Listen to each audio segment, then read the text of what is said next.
Assalamualaikum, hai guys, welcome back to my YouTube channel. Akhirnya aku balik lagi dengan satu konten ini.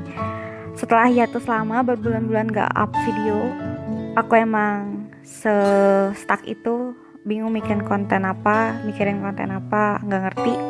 Jadi yaudah, akhirnya dibiarkan begitu saja sampai hari ini aku bikin sebuah konten. Ya ini juga terinspirasi dari seorang YouTuber lain. Terus aku nggak sengaja ngeliat kontennya, terus akhirnya muncul ide teng teng buat adaptasi konten beliau. Tapi dari beliau sih sebenarnya draw of my life ya, cuman karena aku nggak bisa gambar, akhirnya cari aman aja, jadi aku write of my life aja deh. Nulis aja sambil cerita. Oke, sesuai judulnya, aku emang mau cerita sedikit tentang kehidupan aku dengan menulis. Oke, langsung disimak aja kalau gitu ya. Kita mulai sekarang. Start. Begin. Jadi kisah ini bermula dari sepasang muda-mudi yang menikah. Ini ayahku menikah dengan ibuku. Maaf ya gambarnya jelek. Ini ibuku. Lalu kemudian lahirlah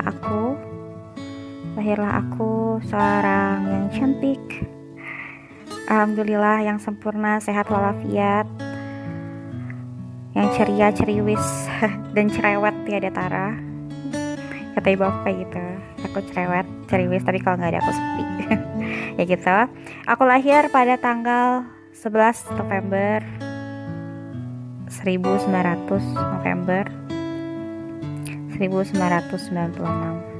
Jadi bisa dihitung ya umurnya berapa kira-kira umurku sekarang. Yap, mau 24 tahun. Udah tua ya. Yap, udah lumayan, udah cukup tua, udah cukup berumur. Oke, dari umur segitu sampai dari aku lahir, aku tinggal di Jawa. Jadi sebelum aku diboyong sama ayah sama ibu, aku tinggal di Jawa di rumah kakek nenek aku. Tinggal di sana sama ibu. Ayah tinggal di Jakarta, jadi LDR, ayah sama ibu LDR gitu. LDR untuk sementara antara kampung dan Jakarta. Jadi kampung aku di Pati guys, Pati Jawa Tengah. Kalau nggak tahu mungkin bisa searching di Google ya. Ya, terus ayahku di Jakarta merantau buat kerja. Ini ibu aku sama ibu aku di sini di Pati. Terus kemudian karena ayahku keuangannya udah balance, udah dapat kerja gitu, terus udah dapat rumah sewa juga di Jakarta. Akhirnya aku sama ibu aku diboyong ayahku buat pindah ke Jakarta, pindah rumah. Jadi mungkin ini sekitaran umur aku entah 1 atau 2 tahunan tuh aku pindah ke Jakarta. Pindah ke Jakarta 1 atau 2 tahun ya. Bukannya setengah tahun, tapi 1 atau 2 tahun aku pindah ke Jakarta sampai di umur berapa ya, sampai aku umur kelas 2, kemudian aku pindah ke Bogor. Jadi selama itu aku TK seperti biasa, SD seperti biasa, ya pokoknya ya gitu deh, sekolah aja seperti biasa. Terus dari Jakarta aku pindah ke Bogor, pindah ke rumah sendiri. Jadi ayah beli rumah di sana, di sebuah daerah Bogor, nggak rumah sewa lagi. Udah pindah ke sini. Ini sekitaran aku kelas 2 SD. Jadi aku juga pindah sekolah, otomatis nggak bisa sekolah di sekolah lama. Dulu aku SD-nya waktu pertama kali di Jakarta, aku SD di SDN Duren 3 pagi.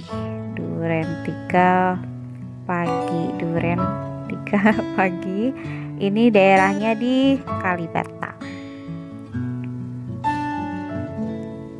Kalibata guys. Jadi aku anak Jaksel dulu, mantan. Nah, udah aku pindah, kemudian dia diboyong sama ayah sama ibu, tinggal di rumah baru. Aku pindah juga pindah di sekolah baru. Di situ aku ketemu teman-teman baru, have fun. Aku punya teman banyak, alhamdulillah, karena aku juga orangnya nggak nutup diri, maksudnya nggak pendiam juga, cerewet dan ceriwis. Akhirnya itu kehidupan aku ya seperti biasa. Di SD aku mewarnai kehidupan aku dengan bermain-main saja, bermain-main. Jadi aku agak susah dapat pas sekolah lanjutan SMP. Aku susah dapat SMP guys. Harus saya kayak gini. Aku susah dapat SMP gara-gara aku sukanya main-main aja. Nah dari situ pelajaran hidup aku agak dimulai ya. Jadi selepas SMP tahun 2008,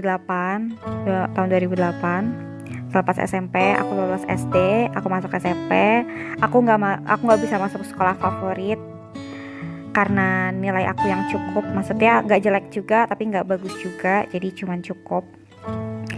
Nah, waktu itu masih ngandelin NEM, maksudnya hasil ujian negara, dan ujian negara aku nggak begitu bagus, nggak jelek juga sih ya, sedang-sedang saja, tapi karena pengennya di sekolah favorit jadi zong, nggak bisa, sekolah favoritnya nggak dapet,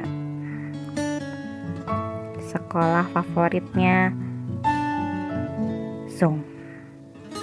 Dari situ aku agak mikir, karena kemalasan aku selama ini, jadi aku mikir ini mungkin namanya apa sih, buah dari apa yang aku lakukan selama ini. Itu waktu aku SD ke SMP aku udah mikir kayak gitu. Jadi aku udah bertekad pas SMP aku mau jadi juara kelas. Gitu. Alhamdulillah karena aku udah mulai rajin belajar di SMP, aku rajin belajar, rajin buka buku, terus rajin ngerjain PR, terus juga nilainya juga bagus, 100 gitu. Pokoknya alhamdulillah aku dapat juara, nggak juara kelas banget tapi naik lah ya dari peringkat yang tidak ya mungkin, tapi alhamdulillah aku kalau waktu SD mah masih 10 besar, cuman ya gitu deh, ya begitu deh pokoknya. Susah dapat yang tinggi gitu, akhirnya aku dapat peringkat di 3 besar. Ini pencapaian aku yang cukup luar biasa karena selama ini dengan gaya hidup aku yang pemalas, jadi aku malas belajar, malas kerjain PR dan segala-galanya, akhirnya dapat ranking 3 besar, nilai bagus gitu, jadi murid teladan juga. Itu udah pencapaian yang luar biasa banget. Tapi terus akhirnya aku tahun 2011 lulus SMP. 2011 aku lulus SMP, aku masuk SMA. Cuma mungkin sama kasusnya, tapi ya kali ini aku nggak sebel banget karena aku udah belajar sungguh-sungguh, udah jadi anak rajin, udah jadi anak bener. Walaupun aku nggak dapet SMA favorit, tapi karena aku udah ikhtiar, jadi ya sudahlah. Mungkin emang rezeki aku nggak di situ gitu, rezeki aku nggak di SMA favorit gitu. Jadi akhirnya aku sekolah di SMA plus PGRI Cibinong. Jadi aku sekolah di sini selama 3 tahun, dari kelas 11 sampai kelas 12 SMA. Di sini alhamdulillah ada hikmahnya yang bisa aku ambil gitu. Jadi selama sekolah SMA itu aku bisa mengembangkan bakat masak aku. Jadi di situ tuh, di SMA itu ada kelas kejuruan gitu guys, kelas kejuruan gitu. Nah di situ bisa milih mau jadi model kek, mau jadi reporter kek, atau mau jadi sutradara, fotografer. Pokoknya banyak deh kejuruan-kejuruan, termasuk tata boga yang aku pilih itu. Jadi aku masuk kelas tata boga. Alhamdulillah, jadi dari situ aku bisa kayak mikir gitu pas selama SMA, mungkin aku emang sengaja ditaruh Allah gak di sekolah favorit karena biar aku bisa ngembangin bakat aku, yaitu tata boga, ilmu permasakan gitu. Jadi dari kelas tata boga itu akhirnya aku bisa masak-masak beraneka macam makanan guys, dari mulai masakan Nusantara, mulai masakan Indonesia, Nusantara, terus masakan Barat, Nusantara, terus masakan barat juga, masakan Eropa gitu kayak croissant, aku bisa masak croissant, aku bisa masak lapar tart, terus sup, asparagus, pizza, roti sobek dan lain-lain sebagainya itu udah dipelajarin semua. Alhamdulillah udah dapat skill basicnya, cara-cara pengecapan apa sih namanya, pengecapan rasanya dan lain-lain sebagainya, terus ngukur-ngukur bahannya juga udah dapet lah ya, udah dapet ilmunya sedikit banyak. Dari situ aku udah lulus SMA tahun 2014. Lulus SMA tahun 2014 aku masuk kuliah. Sama kasusnya. Padahal aku selama SMA aku udah berusaha buat masuk juara umum juga. Tapi ya begitulah, mungkin emang rezeki aku lagi-lagi nggak di sekolah favorit dan nggak di sekolah negeri, jadinya aku kuliah di sekolah universitas swasta di Depok. Ya betul, aku sekolah di Gunadarma University, Gundar Univ. Jadi selama 2014 2014 sampai 2000 ya pokoknya sampai lulus aku kuliah di Gundar ini gitu.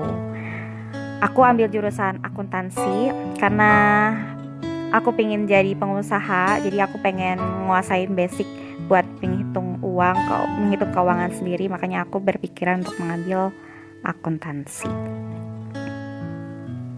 Jadi udah kepikiran kayak gitu guys, aku nggak pengen pakai jasa audit lain gitu, aku pengen bisa biar nggak dibodoh-bodohi gitu ya sama bawahan lah gitulah. Pokoknya kan namanya juga bisnis ya, pasti ada lah ya kayak hal-hal yang seperti itu. Jadi sebagai tindak preventif atau tindak pencegahan, jadi aku mengambil jalan itu.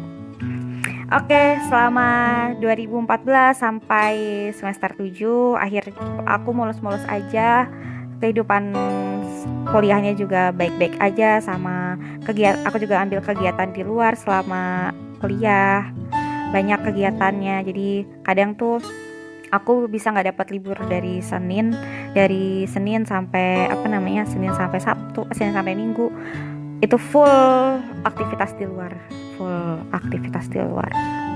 Jadi aku bener-bener nggak ada liburnya, no libur, no free time. Sampai ibu aku tuh kesel, ngomel-ngomel karena kamu tuh capek. Iya aku tahu sih, ibu ngomel karena kebaikan diri sendiri gitu ya. Tapi mau gimana dong, jadi karena aku kan harus ada feedback ya kan. Aku berani ngambil kegiatan berarti harus berani ngeluangin waktu buat kegiatan itu ya kan. Jadi emang udah konsekuensi gitu, buat bertanggung jawab atas apa yang aku pilih gitu guys. Jadi ya udah mau nggak mau gitu. Tapi pas semester 7 atau ini tepatnya 3,5 tahun aku kuliah. 3,5 tahun aku kuliah, aku mulai ambil skripsi.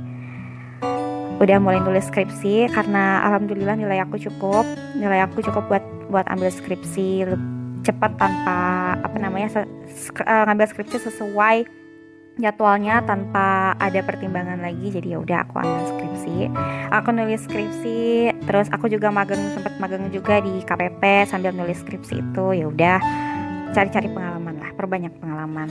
Nah kira-kira pada saat itu aku udah mikir nanti ke depannya gimana. Jadi aku pengen skripsi semester 7 sampai semester 8. Kira-kira itu butuh waktu. Kira-kira itu umurnya masih 22 tahun lah ya. 22 tahun aku bisa lulus, graduate. Terus ini nggak bisa gambar toga. Ya pokoknya aku udah graduate gitu. Itu rencana aku tadinya. Udah graduate, terus habis lulus 22 tahun lulus. Salah. 22 tahun aku lulus. Terus setelah itu aku pengen kerja 1 tahun kerja, ngambil pengalaman kerja sambil ngumpulin modal usaha. Jadi aku mau usaha selepas kerja guys. Jadi aku pengen jadi bos aja, gak mau jadi karyawan gitu. Itu terus akhirnya jadi kira-kira gambarannya kayak gini. 22 tahun aku kerja, 22 tahun aku lulus. 22 jalan 23 ya. Ya hitung aja 22 sampai 23 aku kerja setahun. Terus 20 ya kira-kira udah kerja setahun, 24-nya lah ya. 23 ke 24-nya, 23-nya habis kerja ini udah ngumpulin modal full, aku nikah. Gitu. Sama siapa kayak nikah, aku nikah pokoknya. Itu keinginan aku. Ya pada saat itu emang aku masih jomblo guys. Aku nggak pernah pacaran dan memilih buat fokus kuliah aja, fokus belajar aja, fokus masa depan aja. Jadi ya udah gitu. Pokoknya sama siapa kayak aku mau nikah gitu. Umur 23 itu wish aku. Udah hampir mateng nih, udah hampir jadi ya, kapal udah siap berlayar. Tapi ternyata karam. Ya, tiba-tiba aku sakit di pertengahan skripsi aku. Aku sakit yang gak jelas sakitnya, maksudnya belum bisa dideteksi, pokoknya gejalanya tuh nggak bisa dideteksi sama dokter, di diagnosa sama dokter ini sakit apa. Jadi tiba-tiba di pertengahan aku nulis skripsi aku sakit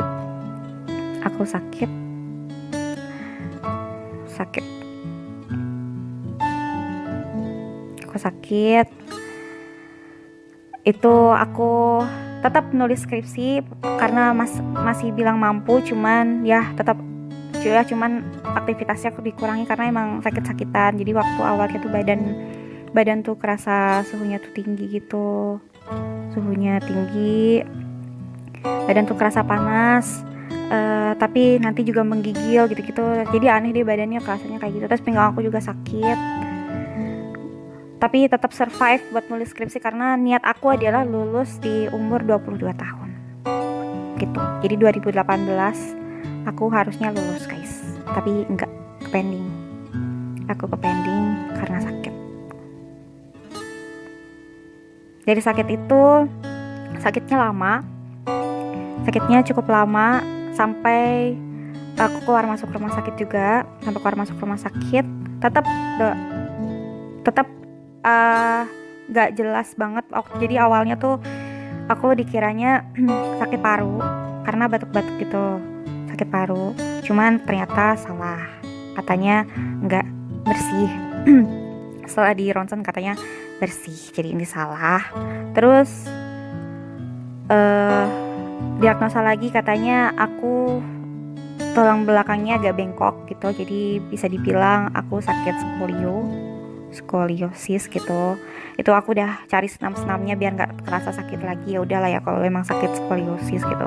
Terus aku nanya juga sama beberapa temen, beberapa orang yang udah pengalaman tentang sakit ini, sakit apa enggak gitu, nyari atau enggak kayak aku alami, badan habis atau enggak. Jadi badan juga aku kurus banget pas sakit ini guys, tapi katanya enggak. Jadi apa yang aku alami enggak mereka alami, mereka itu yang sakit skoliosis ya, jadi nggak mereka alami. Jadi aku bingung nih sebenarnya sakit skolio atau enggak. Tapi ya udahlah ya, tapi karena diagnosa dokter itu skolio, jadinya ya udah aku percaya skolio gitu. Akhirnya aku terapi renang gitu, terapi renang buat ngurangin sakitnya. Tapi tetap aja nggak bisa berubah, tetap rasanya masih sakit, apalagi di bagian tulang belakang sama pinggang aku masih sakit. Jadi aku pikir skolio tapi kenapa sakit.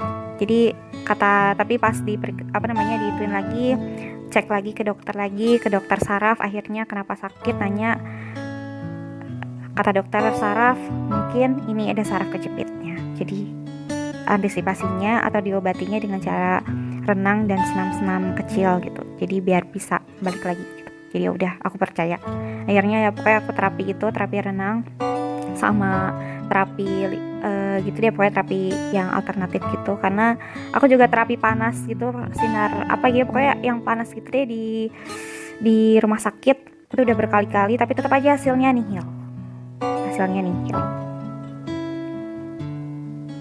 Gak ada hasilnya sama sekali. Sampai kemudian aku masuk rumah sakit karena makannya juga terganggu.